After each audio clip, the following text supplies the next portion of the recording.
रुआल को खत्म करने के बाद ध्रुवांश ने काला पत्थर हासिल कर अपनी नजरें सुनहरे कागज की तरफ घुमाई।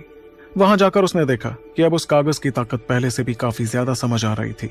इस बढ़ी हुई ताकत को महसूस कर ध्रुवांश ने उसे देखते हुए कहा, सच में कागज अमोघनाथ शैतान की बलि मांगता है। इस एहसास के बावजूद ध्रुवांश बेहद खुश था कि इतने सालों बाद उस कागज को वो हासिल कर पाया। फिर कांपते हुए हाथों के साथ उसने रुआल के अमोघनाथ शैतान से तैयार हुए काले पत्थर को उस सुनहरी रोशनी के अंदर भेज दिया। वो काला पत्थर जैसी रोशनी में गया तो अचानक से वो जलने लगा और उसकी आंख सुनहरे कागज को और भी ज्यादा चमकदार बनाने लगी। कुछ ही पलों बाद जब वो पत्थर पूरी तरह जलकर राख हो गया तो सुनहरे कागज में से चौंधी आने वाली चमक निकलने लगी, जिसमें सुनहरा लावा नजर आ रहा था। ध्रुवांश लगातार उस सुनहरे लावा को देखता गया, जो देखते ही देखते मंच पर भरता जा रहा था। उस सुनहरे लावा में बहुत ज्यादा ताकत थी, जिस वजह से ध्रुवांश उस मंच से उतर गया। लेकिन वो मंच कुछ ही पलों में लावा के तालाब में बदल गया।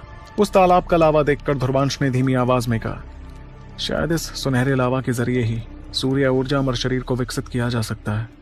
कुछ पलों तक उस तालाब को देखते हुए ध्रुवांश काफी खौफ महसूस कर रहा था। वो जानता था कि उसे छूने भर से शायद ध्रुवांश का शरीर जल जाता।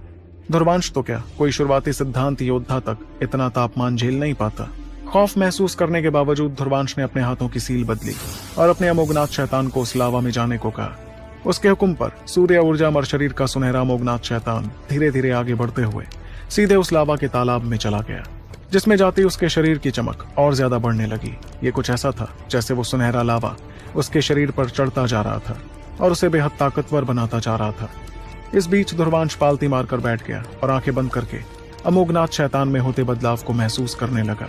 भले ही लावा तालाब में अमोघनाथ शैतान गया था, पर कुछ ही पलों में थोड़ी दूरी पर बैठे ध्रुवांश के सिर पर भी ढेर सारा पसीना नजर आने लगा था। इतना ही नहीं, बल्कि उसे अपने शरीर में बहुत ज्यादा जलन और दर्द भी महसूस हो रहा था, जिसके चलते वो अपने दांत पीसते हुए बेहद परेशान दिखने लगा। इस बीच तालाब में मौजूद अमोघनाथ शैतान भी अचानक से पिघलने लगा, जिसे महसूस कर ध्रुवांश ने सोचा, क्या विकसित होने के लिए पहले इस अमोघनाथ शैतान को पिघलना होगा? लेकिन अगर पिघलने के बाद ये तबाह हो गया तब तो मेरी सारी मेहनत बर्बाद चली जाएगी। ये सोचते वक्त ध्रुवांश बेइंतहा दर्द तो महसूस कर ही रहा था, लेकिन साथ ही इस बात को भी समझने लगा कि इंतजार करने के अलावा उसके पास कोई और रास्ता ही नहीं था। फिर पसीने से तरबतर होकर ध्रुवांश इंतजार करने लगा और देखते ही देखते अमोघनाथ शैतान का शरीर पिघलकर और छोटा होता रहा। गौर से देखने पर समझ आता कि छोटा होने के साथ साथ उस अमोघनाथ शैतान का रंग भी बदलने लगा। लेकिन एक और बात जो हो रही थी वो ये थी कि छोटा होने के साथ ही अमोघनाथ शैतान की शक्तियां भी बढ़ती जा रही थी। जब ध्रुवांश को आसपास की शक्तियों में इजाफा होता हुआ समझ आया तो वो दर्द झेलने के बाद भी थोड़ा बेहतर महसूस करने लगा। इस बीच ध्रुवांश ने थोड़ा परेशान होते हुए सोचा,